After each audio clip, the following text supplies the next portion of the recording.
Ada yang bermaksiat selama hidupnya, kemudian ia tutup hidupnya dengan taubat yang betul-betul, kemudian di akhirat nanti Allah ampuni dan Allah beri rahmat penuh, maka ia tidak dimasukkan ke dalam neraka Allah.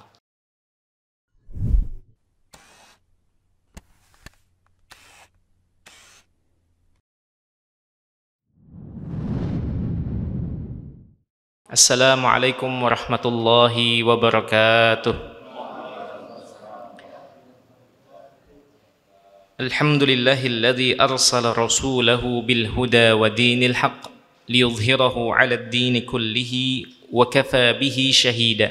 Asyhadu an la ilaha illallah wahdahu la syarika lah wa asyhadu anna Muhammadan 'abduhu wa rasuluh. Allahumma salli wa sallim wa barik ala nabiyyina Muhammadin wa ala alihi wa sahbihi wa man tabi'ahum bi ihsanin ila yaumiddin, amma ba'd. Allahumma inna nas'aluka ilman nafi'a wa rizqan tayyiba wa amalan mutaqabbala. Allahumma ya muallima Adama 'allimna wa ya mufahhima Sulaimana fahimna, amin ya rabbal alamin. Hadirin jamaah Masjid As-Salam yang dimuliakan Allah, segala puji bagi Allah karena memudahkan kita semua untuk kembali berkumpul di salah satu masjid dari masjid-masjid Allah. Semoga perkumpulan kita, duduknya kita di majelis ilmu kali ini mendatangkan ridha dan rahmat dari Allah Jalla wa'ala, amin. Salawat dan salam semoga senantiasa tercurahkan kepada junjungan kita Nabi besar Muhammad sallallahu alaihi wasallam beserta segenap keluarga dan sahabat beliau hingga akhir zaman kelak. Jemaah sekalian yang dimuliakan oleh Allah, kita tiba pada pertemuan yang ke-8, kalau tidak salah majelis yang ke-8 dari kajian Akidah Ar-Raziyain, dan kita masih membahas tentang hal-hal yang berkaitan dengan hari akhir. Kita masih membahas hal-hal yang berkaitan dengan hari akhir. Pada pertemuan sebelumnya kita membahas tentang surga Allah Jalla wa'ala, tentang hal-hal yang terkait dengan surga apa saja, rincian-rincian yang biasanya dikupas dan diangkat oleh para ulama kita. Maka pada malam hari kali ini kita selesaikan pembahasan tentang neraka Allah Jalla wa'ala. Semoga kita semua yang hadir di majelis ilmu kali ini Allah lindungi diri kita, keluarga kita dari api neraka, amin ya rabbal alamin. Baik, jemaah sekalian yang dimuliakan oleh Allah, kita bacakan dulu matan atau bagian dari Akidah Ar-Raziyain yang dinukil oleh anak dari Abu Hatim, yaitu Abdurrahman atau Abu Muhammad bin Abi Hatim. Beliau mengatakan, menukil akidah yang diyakini oleh bapaknya dan juga Abu Zur'ah. Kita tiba pada pembahasan tentang surga dan neraka. Beliau mengatakan, wal jannatu haqqun, surga itu benar, wan naru haqqun, dan neraka pun demikian, wa huma makhluqani la yafnayani abadan. Keduanya merupakan makhluk Allah Jalla wa'ala dan telah diciptakan. La yafnayani abadan, mereka berdua tidak fana, tidak hancur sama sekali. Dan kita telah singgung, sebagian ulama menyebutkan bahwasanya kekalnya surga dan neraka itu bukan karena zatnya mereka kekal, tetapi Allah Jalla wa'ala yang mengizinkan mereka untuk tetap ada di saat makhluk-makhluk besar lainnya dibinasakan atau dihancurkan oleh Allah Ta'ala. Kemudian setelah itu disebutkan wal jannatu sawabun li awliyaihi, surga merupakan pahala atau balasan bagi wali-wali Allah Jalla wa'ala, orang-orang yang dekat dengan Allah Jalla wa'ala. Wan naru iqabun li ahli ma'siyatihi, adapun neraka ia merupakan hukuman atau siksa bagi ahli maksiat kepada Allah Jalla wa'ala. Illa marrahimallahu azza wa jalla, kecuali siapa saja yang dirahmati Allah dari kalangan ahli maksiat tersebut. Ada yang bermaksiat selama hidupnya, kemudian ia tutup hidupnya dengan taubat yang betul-betul, kemudian Allah mengampuni, di akhirat nanti Allah ampuni dan Allah beri rahmat penuh, maka ia tidak dimasukkan ke dalam neraka Allah. Loh kenapa? Nah, itu haknya Allah Jalla wa'ala. Allah meletakkan siapa saja yang dikehendakinya ke dalam surganya dan meletakkan siapa saja yang dikehendakinya ke dalam neraka Allah Jalla wa'ala. Nah, ada satu pembahasan sebelum kita masuk tentang neraka ini, karena ini tadi menyinggung tentang mungkin sebagian kita menganggap seakan tidak adil.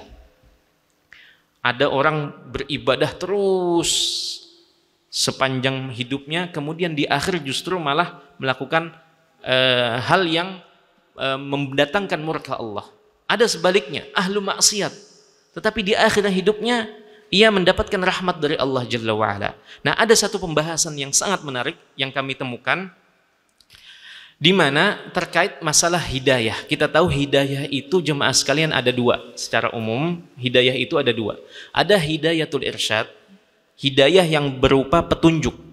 Dan hal ini diberikan melalui makhluk-makhluk Allah Jalla wa'ala. Seperti para nabi memberikan petunjuk ke arah jalan yang lurus, yang mengantarkan kepada Allah Ta'ala, mengantarkan kepada surga. Atau seperti para ulama yang mengajarkan dan menunjukkan kemana jalan yang menuju Allah Jalla wa'ala. Demikian pula kita semua kaum muslimin, kita mengajak dan mengantarkan orang kepada akidah yang benar, kepada majelis ilmu, itu juga merupakan bagian dari hidayah petunjuk. Makanya Allah Ta'ala menetapkan dalam sebuah ayat, wa innaka latahdi ila siratim mustaqim. Engkau wahai Muhammad memberi petunjuk, menunjukkan kepada jalan yang lurus. Tetapi di ayat yang lain Allah Ta'ala menafikan, mengingkari hidayah yang ada pada Nabi SAW. Innaka la tahdi man ahbabta walakinnallaha yahdi man yasha. Kata Allah, engkau wahai Nabi Muhammad, wahai Rasul, tidak dapat memberikan hidayah pada siapa yang engkau sukai, tetapi itu semua di tangan Allah Jalla wa'ala. Dari ayat-ayat ini para ulama mengambil satu kesimpulan bahwasanya ada hidayah yang ditetapkan, ada hidayah yang dinafikan. Kemudian dari sini para ulama mengambil kesimpulan bahwasanya ternyata hidayah itu ada dua. Setelah meneliti ayat demi ayat di dalam Al-Quranul Karim dan menggabungkan antara ayat yang menetapkan hidayah bagi Nabi dan mengingkari hidayah pada diri Nabi, kemudian digabungkan dan dapat diambil kesimpulan bahwasanya hidayah itu ada dua. Sehingga yang biasa kita dengar atau kita telah disampaikan oleh ustadz-ustadz kita, hidayah itu ada hidayah irsyad atau dilalah berupa petunjuk. Kemudian yang terpenting adalah hidayah at-taufiq wal ilham. Nah, ini yang kita kejar saat ini. Ini yang kita kejar saat ini. Hidayah yang berupa taufik. Taufik itu apa sih sebenarnya? Taufik itu, kata para ulama, menjelaskan definisi dari taufik itu sendiri. Mungkin sering kita dengar taufik. Wabillahi taufik wal hidayah. Nah, padahal sebenarnya itu hampir taufik bagian dari hidayah yang ada hanya pada Allah Jalla wa'ala. Nah, taufik itu sendiri, jemaah sekalian yang dimuliakan oleh Allah, para ulama mencoba memberikan definisi dengan beragam kata atau definisi. Namun yang mendekati adalah definisi di mana taufik itu sendiri adalah i'anatullahi 'alal 'abdi, Allah memberikan pertolongan, wa taysiruhu lahu 'ala ta'at. Allah Jalla wa'ala memberikan pertolongan dan memberikan kemudahan bagi seseorang untuk melakukan ketaatan. Itu hakikat dari taufik. Itu hakikat dari taufik Allah Jalla wa'ala. Dan itu yang kita kejar. Nah, itu artinya taufik. Taufik itu adalah Allah memudahkan dan menolong si hamba untuk melakukan ketaatan. Ketika seorang hamba dapat menyelesaikan sholat malam 10 rakaat, 20 rakaat, kemudian bisa istiqamah, bisa rutin dalam sebulan misalkan, itu merupakan pertolongan dari Allah Ta'ala. Dia yang menolong, kemudian dia pula yang memberikan ganjaran. Betapa murah Allah Jalla wa'ala, murah Allah Jalla wa'ala, maha besar karunia-Nya, Allah memberikan itu semua kepada siapa saja yang dikehendakinya. Nah, timbul pertanyaan, dan ini dibahas oleh ulama akidah, dan ini menjadi hal yang penting bagi kita semua agar jangan sampai ada pikiran-pikiran yang menganggap bahwasanya terkait hal ini hidayah itu, ada yang mengatakan hidayah yang taufik ini itu random katanya Pak. Random itu artinya Allah acak. Allah acak memberikan hidayah kepada siapa saja yang dikehendakinya. Sebenarnya hakikatnya bukan seperti itu. Dan ini yang diangkat dan diperingatkan oleh sebagian ulama, bahwasanya jangan sampai sebagian kita menganggap setelah memahami bahwasanya hidayah taufik ini berada di tangan Allah Jalla wa'ala semata, Nabi pun tidak memilikinya, maka jangan sampai kita berpikiran bahwasanya Allah memberikan hidayah taufik ini secara random, terutama hidayah untuk masuk ke dalam Islam, hidayah untuk mengamalkan sunnah, hidayah untuk melakukan amal ketaatan. Itu random, tidak Pak. Itu tidak seperti itu. Artinya Allah memilih secara acak, tidak. Allah Jalla wa'ala maha mengetahui. Dan itu keyakinan kita semua. Allah maha mengetahui dan ilmunya Allah Ta'ala itu maha luas dan menyeluruh.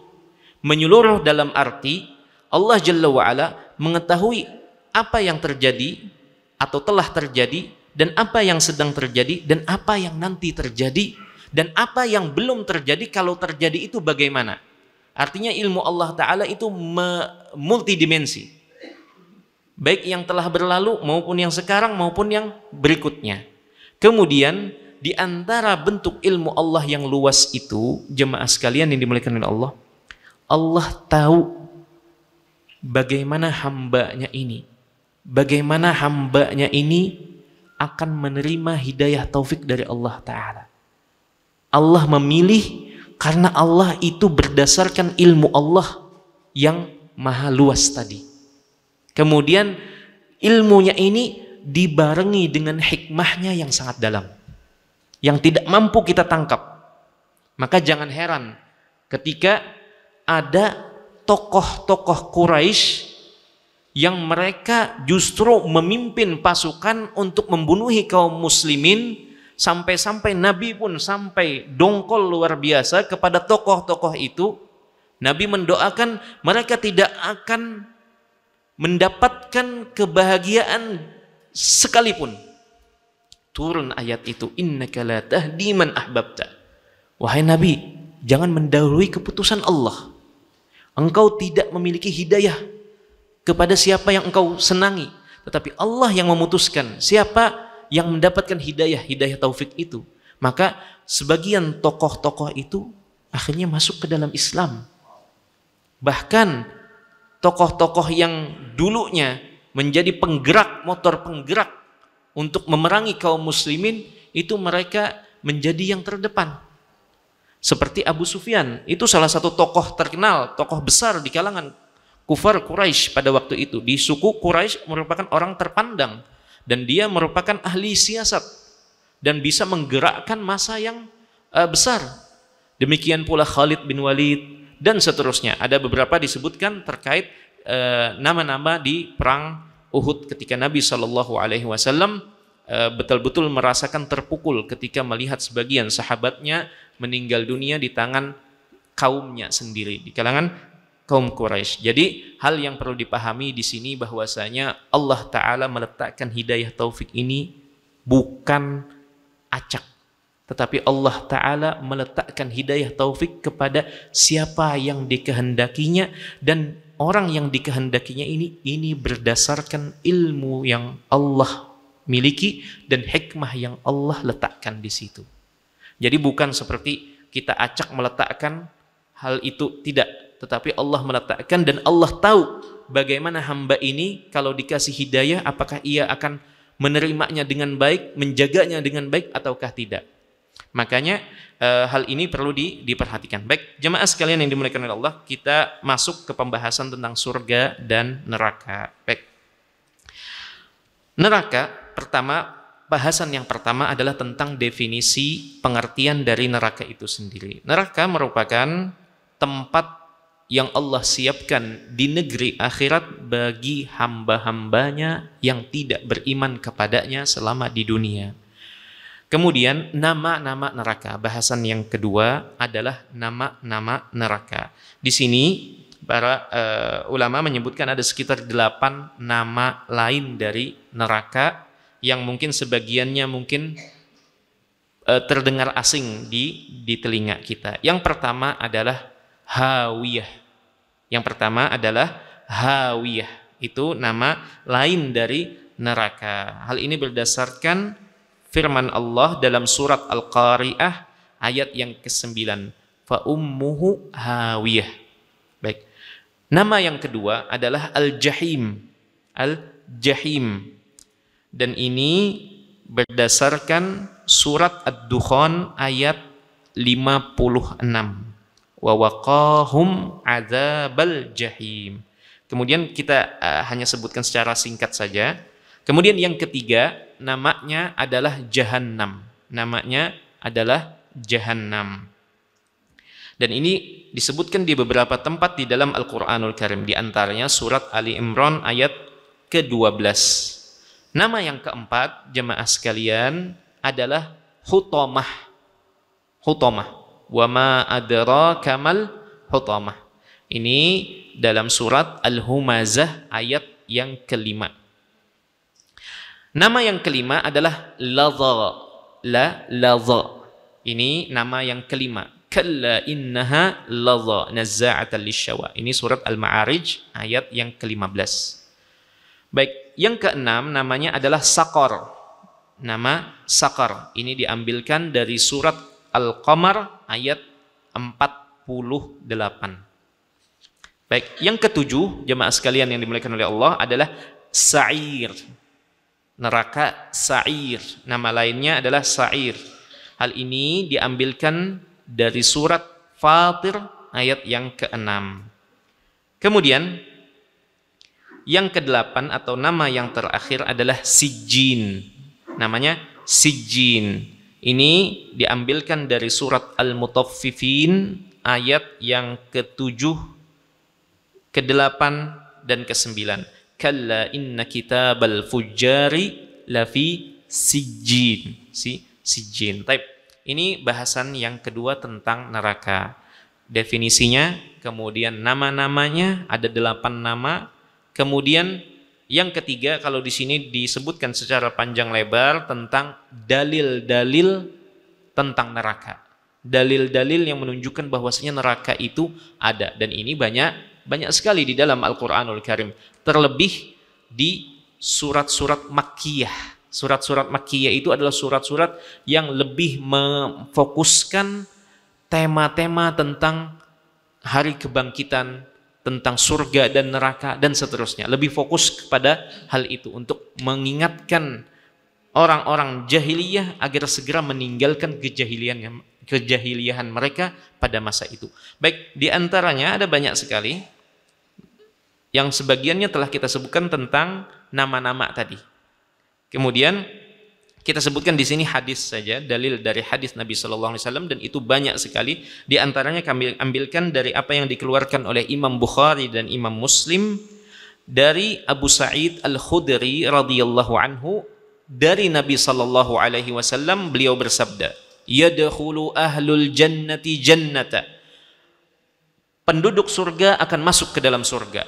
Wa ahlun nari nara. Penduduk neraka pun akan masuk ke dalam neraka.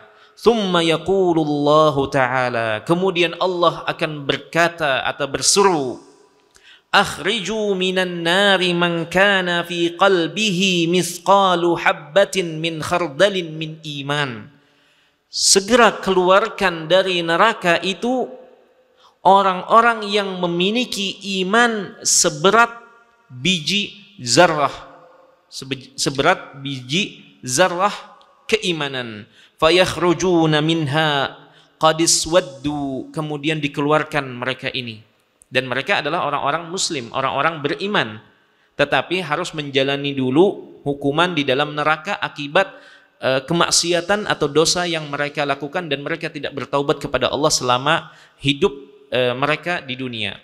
Maka mereka dikeluarkan Kata Nabi sallallahu alaihi wasallam, fayukhrajuna minha atau fayakhrujuna minha. Kemudian mereka keluar dari neraka tersebut. Wa qad iswaddu. Kondisi mereka hitam, menghitam, wajah, kulit, badan menghitam, gosong. Fayulqawna fi nahril haya. Kemudian mereka dilemparkan di sungai kehidupan. Awil haya fayambutuna kama tambutul habbatu min janibis saili. Kemudian mereka keluar dari sungai kehidupan itu ibarat tunas yang baru tumbuh. Artinya kembali bagus kondisi badan mereka. Baik, jemaah sekalian yang dimuliakan oleh Allah, ini salah satu dalil yang menunjukkan tentang neraka atau ketetapan tentang penetapan tentang neraka jahanam. Baik, bahasan yang keempat, jemaah sekalian yang dimuliakan oleh Allah, adalah bahasan neraka itu sudah ada sekarang. Neraka itu sudah ada sekarang. Nah, ini berbeda dengan bahasan yang tadi. Kalau yang tadi itu tentang neraka secara umum, yang ini penetapan tentang adanya neraka saat ini. Sama seperti surga. Kenapa para ulama menghususkan bahasan berbeda dengan bahasan yang tadi, yang ketiga? Karena pada awalnya kaum muslimun itu, bapak dan ibu yang dimuliakan oleh Allah, mereka semuanya sepakat bahwasanya surga dan neraka itu sudah ada saat ini, sudah diciptakan, sudah siap. Sampai muncul orang-orang kelompok yang disebut dengan Mu'tazilah Qadariyah. Mereka mengemukakan pendapat bahwasanya neraka atau surga itu saat ini belum ada, kata mereka. Apa dalilnya? Mungkin sudah kita singgung pada pertemuan sebelumnya. Dalilnya, kata mereka, kalau Allah ciptakan sekarang, kemudian nanti kiamat akan hancur, kemudian diciptakan lagi, itu sama saja kerja dua kali, kata mereka. Jadi mereka mengambil landasan untuk pendapat ini berlandaskan logika. Kalau ditelusuri lagi, mereka punya konsep namanya tahsin dan takbih. Artinya sesuatu dianggap baik atau sesuatu dianggap buruk itu berdasarkan akal. Tahsin dan takbih akliyain namanya, itu pembahasan dalam masalah akidah. Makanya para ulama menyinggung hal ini, menekankan bahwasanya surga dan neraka itu sudah ada, sudah ada, kata mereka. Dan dalilnya disebutkan diantaranya adalah tentang neraka ini, uiddat lil kafirin. Neraka ini telah disiapkan untuk orang-orang kafirin. Kata Al-Hafidh Ibnu Katsir rahimahullahu taala, beliau menyebutkan, wa qad istadalla katsirun min a'immati sunnati bihadhihi al-ayati ala anna an-nara mawjudatun al-an. Kata Ibnu Katsir rahimahullahu taala, banyak imam sunnah mereka mengambil dalil dari ayat ini tentang pembahasan surga itu sudah ada, sudah siap. Sudah siap, kata Imam Ibnu Katsir rahimahullahu taala. Adapun dari hadis Nabi sallallahu alaihi wasallam, salah satunya adalah hadis Ibnu Umar, Abdullah bin Umar radhiyallahu taala anhuma, anna Rasulullah sallallahu alaihi wasallam qala, inna ahadakum idza mata urida alaihi maq'aduhu bil ghadati wal 'ashiyyi. Apabila salah seorang di antara kalian wafat, maka ia akan dipertontonkan kepadanya tempatnya nanti di pagi dan petang hari. Akan dibukakan kepadanya sebuah pemandangan, in kana min ahlil jannati fa min ahlil jannah. Kalau dia di alam kubur ini bagian dari orang penduduk surga, calon penghuni surga, maka ia akan diperlihatkan kepadanya di dalam kuburnya itu tempatnya nanti di dalam surga Allah Jalla wa'ala. Wa in kana min ahlin nari fa min ahlin nar. Kalau ia ini adalah calon penghuni neraka, selama masa penantian di dalam kubur, di dalam lubang kubur tersebut, maka akan diperlihatkan kepadanya di pagi dan petang hari pemandangan tempatnya yang akan ditempatinya di dalam neraka nanti. Maka sikap yang ditunjukkan pun berbeda, sikap yang ditunjukkan pun berbeda. Orang mukmin ketika melihat itu, ia terus berdoa kepada Allah, ya Allah, segerakanlah, percepatkanlah kiamat. Sebaliknya, orang yang melihat pemandangannya, tempatnya nanti akan di situ, maka ia akan berdoa, ya Allah, nantikan saja, akhirkan saja kiamat itu, karena ia tidak ingin, karena akan diperlihatkan. Baik, ini adalah hadis yang dikeluarkan oleh Imam Bukhari dan Imam Muslim. Baik, kemudian bahasan yang kelima, jemaah sekalian yang dimuliakan oleh Allah, adalah pembahasan tentang keabadian neraka. Keabadian neraka. Baik, ada banyak sekali dalil yang dijadikan landasan oleh para ulama tentang pembahasan ini, Di antaranya adalah dalam surat Al-Ahzab ayat 64 sampai 65. Allah Ta'ala berfirman, "Innallaha la'anal kafirina wa a'adda lahum sa'ira." Sesungguhnya Allah melaknat orang-orang kafirin dan mempersiapkan bagi mereka neraka sa'ir. Khalidina fiha abada. Mereka ini, orang-orang ini akan kekal di dalamnya selama-lamanya. La yajiduna waliyya wala nasira. Mereka tidak akan mendapatkan seorang penolong pun ataupun orang yang membantu mereka. Nah, khalidina fiha abada. Mereka kekal di dalamnya. Kalau penghuninya kekal, maka tempatnya juga kekal. Bisa dipahami bentuk pendalilannya. Para ulama mengambil hukum bahwasanya neraka itu kekal dengan ayat ini, bahwasanya Allah menetapkan orang-orang ini akan kekal di dalamnya. Kalau penghuninya kekal, berarti tempatnya pun juga kekal. Nah, itu maksudnya. Nah, di antara hadis yang menunjukkan hal ini adalah hadis yang datang dari Ibnu Umar, bahwasanya Rasulullah SAW bersabda, hampir mirip dengan yang sebelumnya dibacakan, tetapi redaksi terakhirnya beda. Yudkhilullahu ahlal jannatil jannah. Allah memasukkan penduduk surga ke dalam surga. Wa yudkhilu ahlan narin nara. Allah memasukkan penduduk neraka ke dalam neraka. Tsumma yaqumu muadzdzinun bainahum. Kemudian tiba-tiba setelah selesai proses memasukkan penduduk surga ke dalam surga dan penduduk neraka ke dalam neraka, yaqumu muadzdzinun. Ada seorang yang menyeru, mengumumkan di tengah-tengah kedua tempat tersebut, fayaqulu ya ahlal jannati la mauta. Wahai penduduk surga sekalian, tidak ada kematian. Wa ya ahlan nari la mauta. Wahai penduduk neraka, tidak ada kematian setelah kalian memasukinya. Kullun khalidun fima huwa fihi. Semua orang atau setiap orang, setiap dari kalian itu kekal di dalam yang ia sekarang berada di tempatnya. Baik, hadis ini dikeluarkan oleh Imam Bukhari dan Imam Muslim. Dan masih banyak lagi hadis-hadis yang lain. Baik, kita lanjutkan ke pembahasan yang berikutnya. Bahwasanya Ahlus Sunnah wal Jamaah dan Salaf bersepakat tentang hal ini, tentang keberadaan neraka saat ini atau sekarang, dan juga tentang keabadian neraka. Memang jemaah sekalian yang dimuliakan oleh Allah, terdapat satu pendapat yang diambil oleh sebagian ahli sunnah wal jamaah, bahwasanya khusus neraka. Kalau surga mereka sepakat, bulat suaranya, pendapatnya bahwasanya surga itu kekal. Nah, adapun neraka ini, sebagian besar ahli sunnah bahkan disebutkan terjadi kesepakatan, tetapi ada beberapa pendapat atau satu pendapat yang diambil oleh beberapa ulama ahli sunnah yang mereka berpendapat bahwasanya neraka itu nanti akan selesai, akan musnah. Setelah selesai waktu yang ditetapkan oleh Allah untuk menghukum orang-orang penghuni neraka, setelah mereka selesai maka akan lenyap.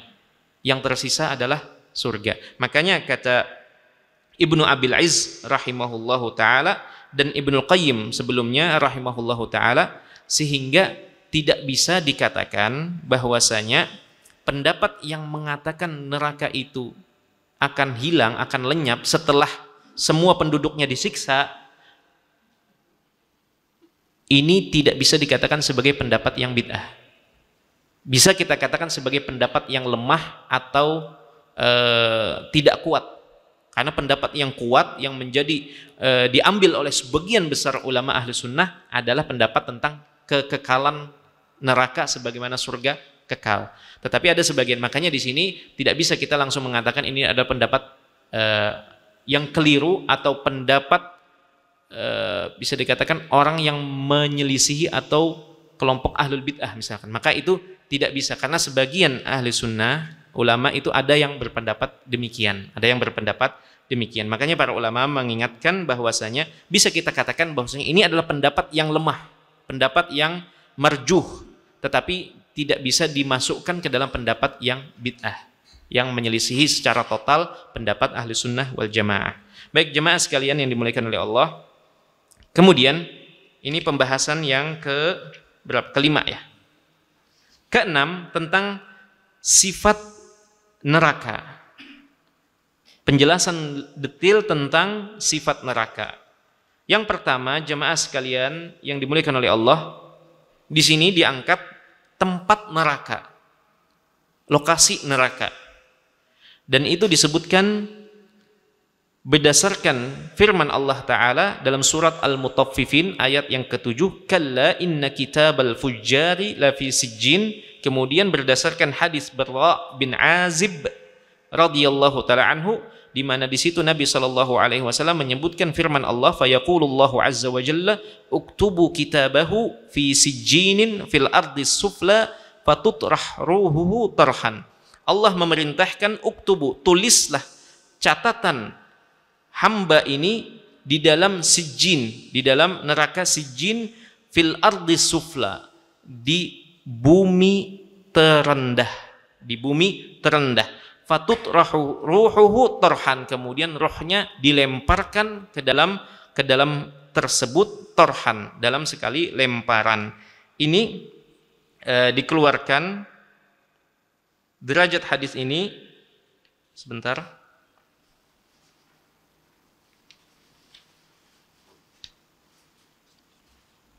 Di sini tertulis telah selesai atau telah disebutkan takhrij hadis ini pada pembahasan yang sebelumnya. Namun ulun lupa pada halaman berapa disebutkan. Baik, berdasarkan dua dalil ini, yang pertama dari ayat suci Al-Qur'an, kemudian dari hadis ini, sebagian ulama menganggap bahwasanya tempat dari neraka itu adalah di bumi terendah. Tetapi sebagian yang lain, dan ini yang lebih dekat kepada kebenaran, wallahu ta'ala alam, adalah at-tawaqquf. Kita tidak menetapkan hal tersebut dan tidak menafikan. Tidak menetapkan dan tidak menafikan. Dan karena hal tersebut tidak disebutkan secara spesifik atau secara jelas di dalam dalil-dalil tadi. Baik. Kemudian yang kedua, poin yang kedua dari sifat neraka adalah pintu-pintu neraka. Jumlah pintu neraka itu sebanyak 7 pintu. Sebanyak 7 pintu. Hal ini berdasarkan firman Allah dalam surat Al-Hijr ayat 43 sampai 44. Allah berfirman, wa inna jahannama lamau'iduhum ajma'in. Sesungguhnya jahannam itu merupakan tempat mereka akan dikembalikan kepada ke tempat itu. Laha sab'atu abwabin. Jahannam itu memiliki 7 buah pintu. Likulli babin minhum, dan setiap bab itu bagi mereka itu ada jatah bagi mereka untuk masuk ke dalam pintu-pintu tersebut. Ada yang masih ingat pertemuan kemarin berapa jumlah pintu surga? 8. Kira-kira kenapa jumlah pintu surga 8, pintu neraka 7? Enggak. Sebagian ulama bukan mempertanyakan kenapa Allah begini dan begitu, enggak. Tetapi dari sini sebagian ulama menyebutkan ada satu hikmah. Ada satu hikmah di sini. Yang ini dikemukakan oleh sebagian ulama. Bahwasanya kenapa Allah Ta'ala menciptakan 8 pintu surga dan neraka 7. Hal ini, kata sebagian ulama, mengingatkan kita tentang sebuah hadis Allah Jalla wa'ala menyebutkan inna rahmati sabaqat ghadabi. Rahmatku mendahului, atau dalam redaksi yang lain bahwasanya rahmatku ghalabat ghadabi, mendominasi murkaku. Pintu surga 8, pintu neraka 7. Ini senada. Ini memang bukan hal yang memang bukan bagian dari pokok, tapi ini betapa indah para ulama kita mengambil kesimpulan dan mengambil dari ayat-ayat suci Al-Quran maupun hadis-hadis di sini. Mereka sampai ke dalam titik memahami hal ini, bisa mengambil kesimpulan yang sangat mendalam ini, bahwasanya hal ini dikembalikan kepada hadis yang sahih. Allah Ta'ala berfirman bahwasanya rahmatku lebih besar daripada murkaku, dan surga merupakan tempat keridhaan Allah Jalla wa'ala. Allah meridhai dan memberikan ganjaran, dan neraka tempat murka Allah Jalla wa'ala. Baik, jemaah sekalian, Bapak dan Ibu yang dimuliakan oleh Allah, kita lanjutkan. Di antara hadis yang menetapkan tentang adanya pintu-pintu bagi surga maupun pintu-pintu bagi neraka, dan ini biasanya dibacakan atau disampaikan di bulan suci Ramadan. Itu salah satu dalil tentang adanya pintu-pintu masuk untuk ke dalam surga ataupun ke dalam neraka. Dalam sebuah hadis, Nabi SAW bersabda, "Idza jaa Ramadhanu futihat abwabul jannati wa ghulliqat abwabun nar wa sufidatis syayatin." Apabila tiba bulan Ramadan, maka pintu-pintu surga akan dibukakan dan pintu-pintu neraka akan ditutup. Ini salah satu dalil yang menunjukkan adanya pintu-pintu bagi surga dan neraka. Kemudian poin yang ketiga tentang betapa panas neraka Allah Jalla wa'ala. Betapa panas neraka Allah Jalla wa'ala. Dalam sebuah ayat dari surat At-Taubah ayat 81, Allah berfirman, "Wa qalu la tanfiru fil har, qul naru jahannama ashaddu harra." Orang-orang munafikin mengatakan la tanfiru fil har, jangan kalian keluar berperang di tengah kondisi panas-panasnya, cuaca sedang panasnya. Kemudian Allah memerintahkan nabinya, qul naru jahannama ashaddu harra. Katakanlah, beritahu mereka bahwasanya panasnya neraka itu jauh lebih panas dari teriknya matahari di padang pasir. Baik, kemudian dari hadis Nabi SAW yang dikeluarkan oleh Imam Bukhari dan Imam Muslim, Nabi SAW pernah bersabda, narukum juz'un min sab'ina juz'an min nari jahannam. Api yang ada di dunia, yang kita lihat, yang kita rasakan, yang dapat menghanguskan apa saja di dunia ini, sepanas-panasnya api ini tidak lebih dari 1/70 dari panasnya api neraka jahanam. Api yang paling panas, belum tahu berapa derajat, tetapi api yang paling panas sekalipun di dunia ini, itu kata Nabi SAW hanya 1 bagian dari 70, artinya dikalikan 70 kali lipat itu panasnya neraka jahanam. Baik, kemudian yang keempat, poin yang keempat terkait sifat neraka atau apa yang ada di dalam neraka adalah di dalam neraka itu terdapat rantai-rantai pengekang, rantai-rantai pengekang. Hal ini berdasarkan beberapa ayat, di antaranya surat Ghafir ayat 71 dan 72. Idil aghlalu fi a'naqihim wassalasil. Belenggu-belenggu dan rantai-rantai itu mengelilingi leher-leher penghuni neraka. Yushabun, kemudian diseret dalam melalui rantai-rantai tersebut. Kemudian yang kelima, poin yang kelima, kita langsung saja. Makanan penghuni neraka disebutkan melalui beberapa ayat di dalam Al-Quranul Karim. Yang pertama adalah dhari, zakum, dan ghislin. Ini adalah sejumlah nama di dalam Al-Quranul Karim yang disebutkan sebagai makanan yang akan disantap oleh penghuni neraka, dan tidak ada makanan lain selain itu. Tidak ada makanan lain selain itu. Para ahli tafsir, di antaranya Ibnu Zaid rahimahullahu ta'ala, beliau menyebutkan bahwasanya al-ghislin, gislin, dan zakum ini, kata beliau, syai'un la ya'rifuhu ahlud dunya, adalah nama sesuatu yang ahlud dunya, kita ini, penghuni dunia ini, tidak mengetahuinya apa itu. Tidak mengetahui apa itu zakum, apa itu ghislin. Tetapi sebagian menyebutkan berdasarkan ayat-ayat ini, mereka menyebutkan bahwasanya ghislin itu bisa diartikan sebagai darah yang kotor dan juga nanah, cairan nanah. Kemudian zakum itu ada yang menyebutkan sebagai tumbuhan atau pohon yang memiliki buahnya itu tajam, berduri, dan rasanya itu pahit. Yang jelas mungkin tidak ada di dunia. Kalaupun ada pun itu hanya kesamaan namanya saja. Tentu saja lebih sakit lagi, lebih pahit lagi yang akan didapati oleh penghuni neraka. Semoga Allah Ta'ala menghindarkan kita semua dari hal ini. Amin ya rabbal alamin. Baik, kita lanjutkan langsung. Adapun minuman yang disiapkan oleh Allah Jalla wa Ala di dalam neraka adalah al-hamim, al-ghassaq, watinatul khibal, wal muhli. Dan itu semua ditafsirkan oleh ulama tafsir, di antaranya Imam Ibnu Katsir rahimahullahu taala. Al-hamim itu adalah air yang sangat panas, itu minuman penghuni neraka, sangat panas. Jadi mungkin yang mendidih itu langsung diminumkan, dan tidak ada air yang dingin. Ada lawan dari yang sangat panas, yaitu sangat dingin, namanya ghassaq.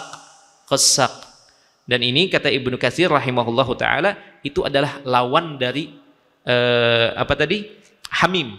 Jadi yang tersedia adalah air yang sangat panas, kebalikannya sangat dingin, tidak bisa diminum, tidak bisa diminum, ataupun kalau diminum maka akan menimbulkan sakit yang luar biasa. Baik jemaah sekalian yang dimuliakan oleh Allah, kita lanjut ke poin yang ketujuh, yaitu tentang pakaian yang dipakaikan kepada penghuni neraka. Pakaian yang dipakaikan kepada penghuni neraka tentu saja kata para ulama adalah pakaian yang dikatakan pakaian api. Ada pula yang mengatakan adalah qatiran. Jadi selain jubah dari api, ada pula qatiran. Hal ini berdasarkan ada beberapa ayat, kita lewati saja. Imam Ibnu Katsir rahimahullahu taala menukil perkataan Ibnu Abbas radhiyallahu taala anhu menyebutkan tentang qatiran ini. Apa itu qatiran? Disebutkan qatiran adalah an-nuhas al-muzab.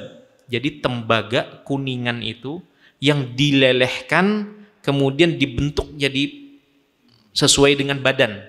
Jadi pakaiannya, Pak, pakaian penghuni neraka. Kemudian yang kedelapan atau pembahasan yang ketujuh, semoga sempat. Pembahasan yang ketujuh di antara sifat penghuni, kalau tadi sifat surga secara umum tentang makanan yang ada di situ, tentang minuman, tentang kondisi, tentang pakaian dan seterusnya. Nah, yang berikutnya adalah pembahasan tentang sifat penghuni neraka. Ini ada yang sangat menarik yang kami temukan di sini, Pak. Di mana dalam sebuah hadisnya dikeluarkan oleh Imam Bukhari dan Imam Muslim tentang ciri penghuni neraka. Dalam sebuah hadis yang diriwayatkan oleh sahabat Harithah bin Wahab al-Khuzai radhiyallahu anhu. Ia mengatakan, sami'tu Nabiyya sallallahu alaihi wasallam, aku mendengar Nabi sallallahu alaihi wasallam bersabda, ala ukhbirukum bi ahlin nar, maukah kalian kuberitahu tentang penghuni neraka atau ciri penghuni neraka? Kemudian Nabi sallallahu alaihi wasallam menyebutkan, kullu utullin jawazin mustakbir. Nah, ini tidak bisa dicari ke dalam bahasa kamus, tetapi harus merujuk kepada penjelasan ulama hadis. Nah, di antaranya Imam Nawawi rahimahullahu taala menjelaskan hadis ini. Yang pertama kata beliau utul. Karena Nabi sallallahu alaihi wasallam menyebutkan 3 ciri atau 3 kriteria tentang penghuni neraka ini. Yang pertama adalah utul.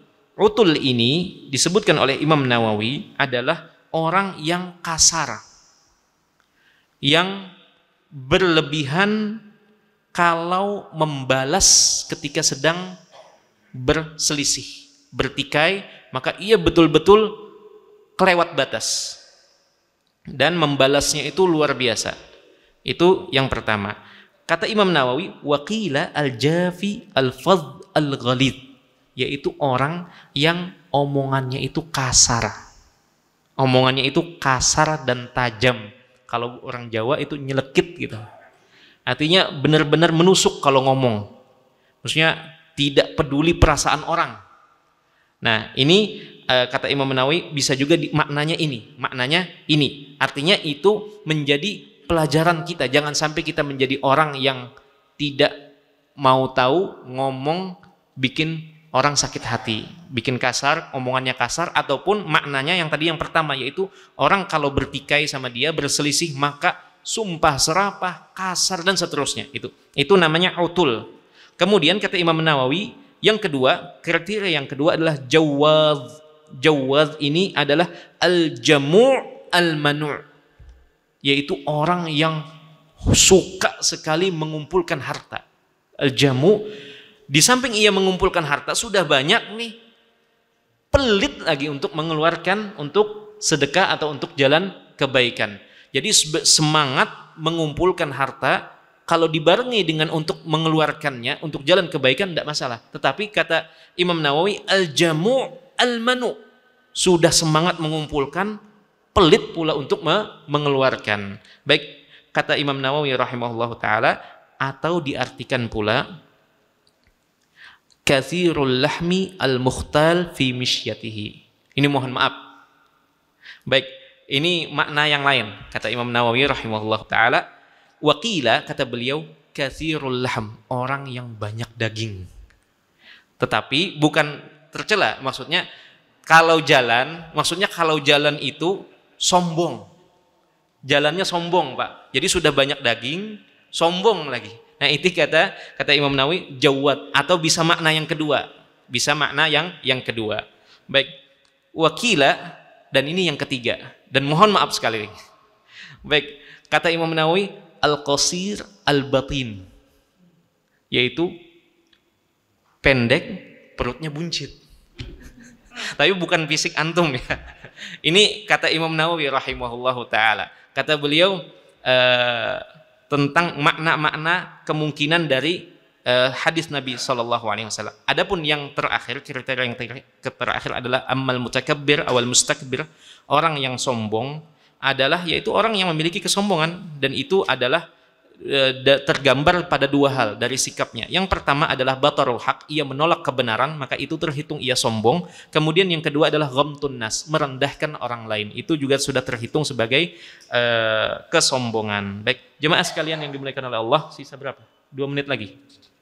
Baik, semoga masih cukup. Itu terkait tentang ciri penghuni neraka, dan masih banyak lagi ciri-ciri yang lain. Adapun ciri fisiknya penghuni neraka nanti akan dikembalikan kepada fisik seperti kondisi bapak moyang kita, di mana Nabi SAW menggambarkan tentang betapa besar nanti ciri penghuni neraka akan kita semua ini, karena Nabi Adam alaihissalam itu memiliki tinggi yang luar biasa. Kemudian semakin kesini semakin semakin mengecil. Tetapi nanti semua akan dikembalikan ke sebagaimana Allah menciptakan Nabi Adam alaihissalam. Dalam hadis yang dikeluarkan oleh Imam Bukhari dan Imam Muslim, Nabi SAW menyebutkan ma baina mankibai al-kafir masiratu salasati ayyamin lirraqibi al-musri. Jarak antara ini, ujung dari bahu orang kafir di dalam neraka dengan sisi satunya, itu kata Nabi SAW dihitung dengan hari, itu sebanyak atau selama perjalanan 3 hari bagi ar-raqib al-musri, orang yang berjalan dengan cepat. Artinya sangat besar nanti fisik penghuni neraka. Baik, jemaah sekalian yang dimuliakan oleh Allah, dan kita ketahui juga neraka itu memiliki beberapa tingkat sebagaimana surga memiliki beberapa tingkat. Baik, jemaah sekalian, itu yang dapat disampaikan terkait tentang neraka, pembahasan tentang neraka. Sebagiannya kita mungkin tidak kita ambil, seperti tentang amalan-amalan yang berpotensi besar mengantarkan seseorang kepada neraka. Secara umum amalan tersebut tentu saja adalah kesyirikan, kemunafikan maupun kemaksiatan yang dilakukan oleh manusia itu akan berpotensi mengantarkannya ke dalam neraka jahanam, wal'iyadzubillah. Demikian apa yang dapat disampaikan. Semoga apa yang disampaikan ini bermanfaat bagi kita semua. Semoga Allah Ta'ala menghindarkan kita semua, jangan sampai kita melihat wajah neraka, atau jangan sampai kita melangkahkan kaki ke dalam neraka kelak nantinya. Dan Allah Ta'ala dengan karunia-Nya, dengan rahmatnya memasukkan kita langsung ke dalam surganya tanpa hisab dan tanpa azab. Amin ya rabbal alamin. Demikian wallahu taala alam. Silakan jika ada pertanyaan, jika tidak kita langsung salat. Ada? Tidak ada? Baik. Kita tutup dengan doa kafaratul majlis. Subhanakallahumma wa bihamdika asyhadu an la ilaha illa anta astaghfiruka wa atubu ilaik. Assalamualaikum warahmatullahi wabarakatuh. Terima kasih, jazakumullah khairan wa barakallahu fikum. Video ini dibuat atas partisipasi dari donasi Anda. Semoga menjadi amal jariah bagi Anda semuanya.